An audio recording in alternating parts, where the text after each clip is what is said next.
Delighted because I can see how happy my fellow graduates are. I remember the days when we were in third year high school that we were so excited with the fourth year high school students having their graduation last year. We were always saying that we will be the next to them. And now we are here and this day is our graduation. And I know that this is also a sad day because after this, I think we will not all meet again. I have really enjoyed my high school life here in Venezuela.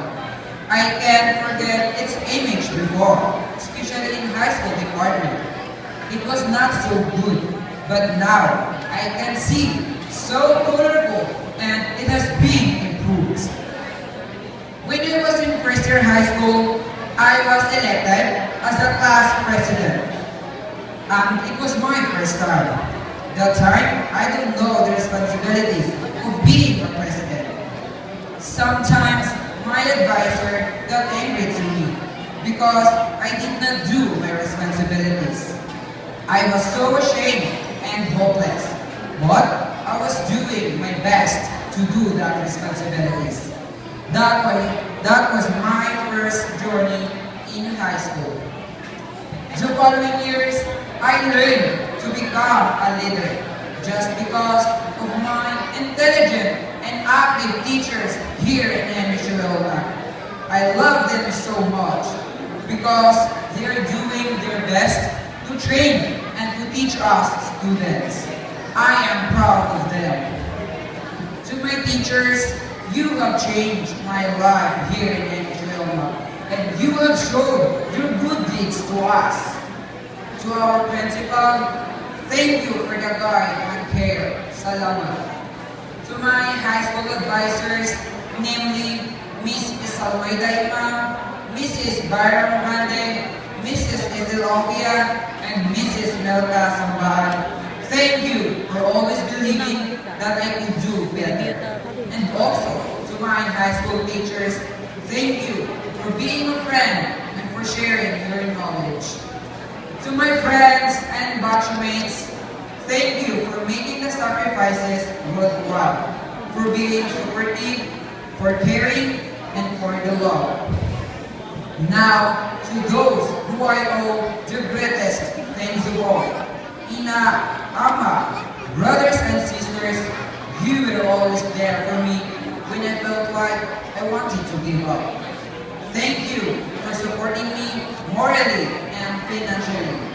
And most of all, thank you for bringing me into this world.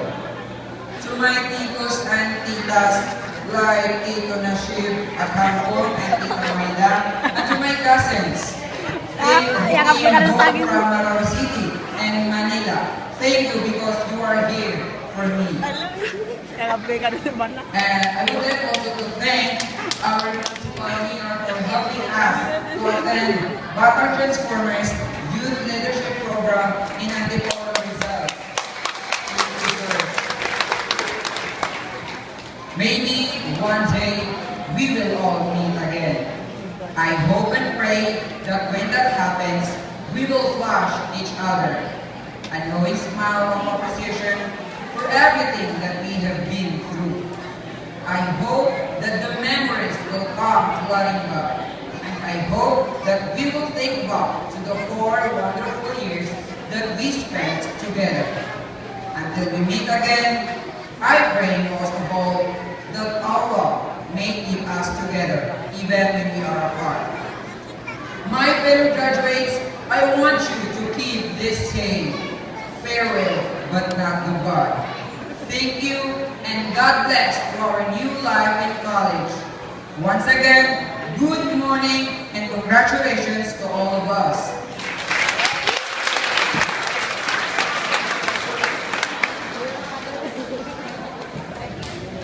Okay, once again, a round of applause to Dwight Maromo for his valedictory address.